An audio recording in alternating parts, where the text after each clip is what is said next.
Dominic Fike is one of the most influential songwriters in my production style today. And when Rocket came out last year, it was one of those records that just made me want to start creating stuff immediately. Let's do that today.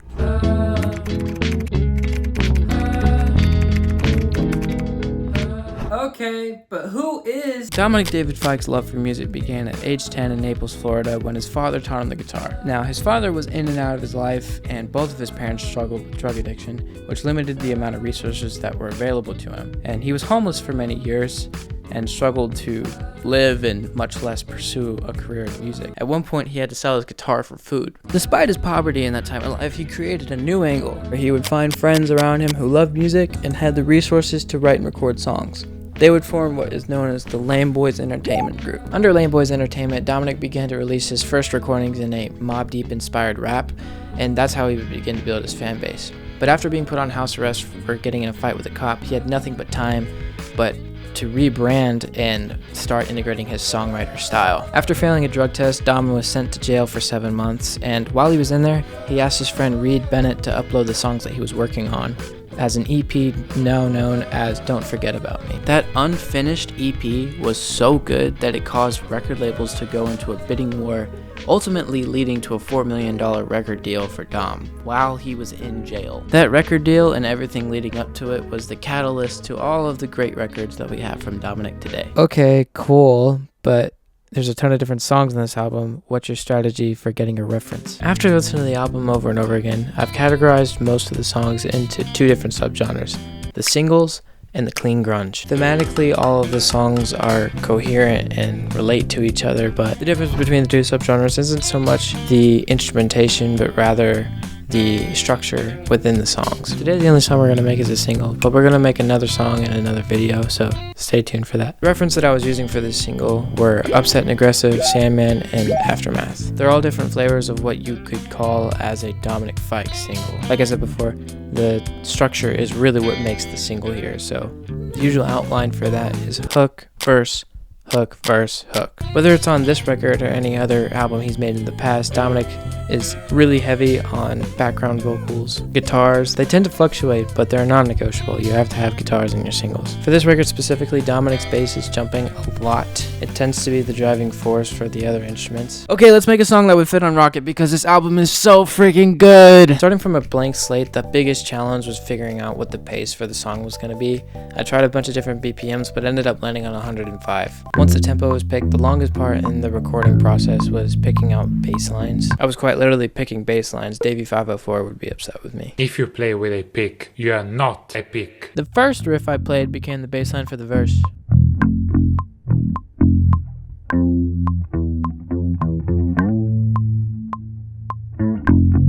And I played a slightly different version for the hook.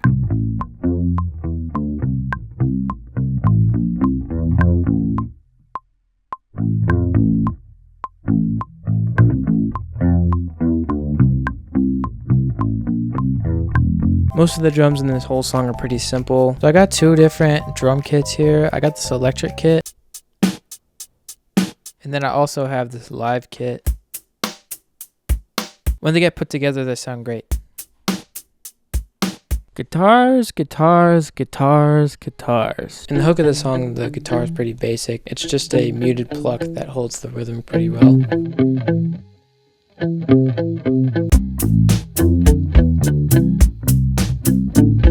Coming up with the guitar parts for the verse, they needed to play off of the bass line, so you can check that out right here.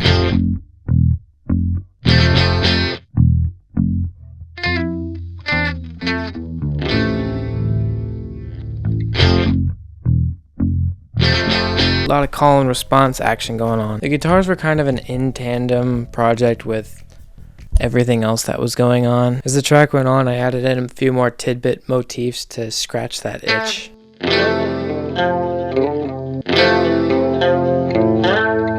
And this little chord.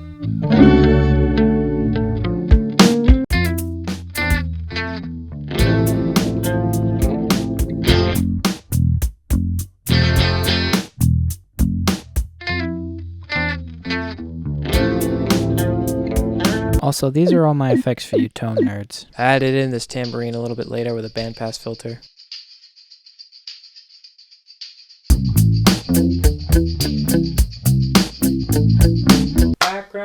vocals. The background vocals in Dominic's music are a staple. If you don't have any oohs or ahs in your song, then that's not a Dominic song. It's not a Dominic song. That's a Domino. Domino's does not sponsor this channel, but they could. For the verse, I started with a harmony run that, again, scratches that itch. Once that was tracked, it led me to another call and response harmony.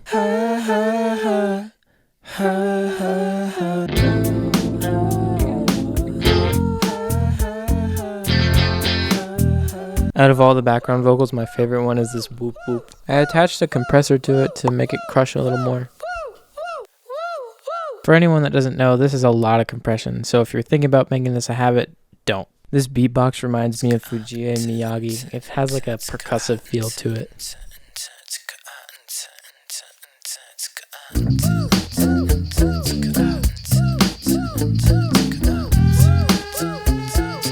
Oh, also I added in this riser, which is just me saying, ah! Many different tracks on this record, Dominic's using an electric piano, but for the singles, he's using it more in like a miscellaneous ear candy kind of way. Put in this chord, and also these little runs.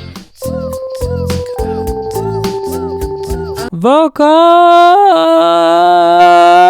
Before writing any lyrics for the verse, it was necessary to have something to riff off of. The harmonies function as a good backbone, but they weren't a good musical partner for what the verse was going to be. So then I just jotted down the first thing that I could hear in my head. I'm tired.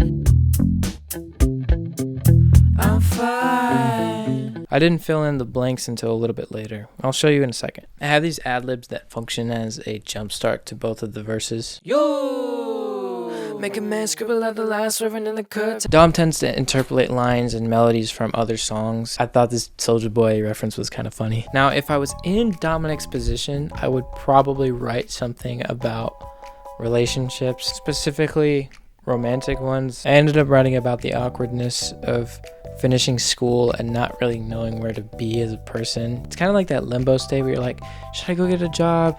Was school worth it? I don't even know, man. Okay, that's it. Let's play it. Please hit subscribe.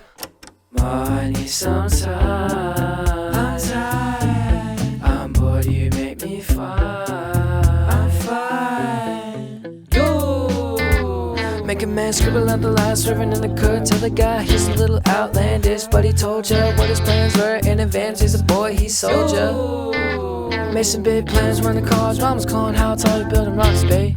But a baby's staying late, making coffee for a lady named Stacy. Had it going on, but now she's gone. And the last 4 years are way too long. Studied each and every message she'd been given from professor. Now she's leeching every beverage she can squeeze into her dresser. Now that's all said and done, she made it.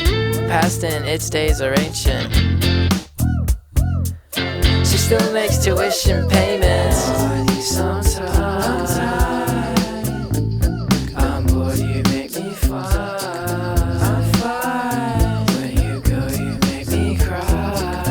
I'm crying. I'm bored, you make me fine. I'm fine. Wish I knew I could do a lot of new music moves without them books. I mean, we thought we had it all figured out. I mean, we thought a paper trophy got our shoes in the house, but really, wish I treated all my people like they people. Known a lot of outlandish kids, but they showed us you can make plans and live once you got the school bus. Bust down. Wanna move on, don't wait too long, cause tomorrow's not promised, you might be gone. Scratching each and every penny you can fit into your dresser. We can count how many days you put it off and don't feel better. Abrasive, you're making some changes. You hate when a statement can make sense. I guess that's just truth in a blanket. I need some time.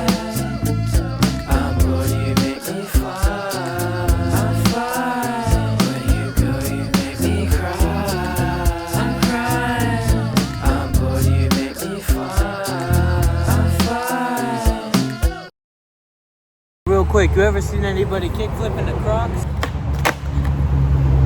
Also, I have a Patreon you can join for free where I'm going to post exclusive content. Love you.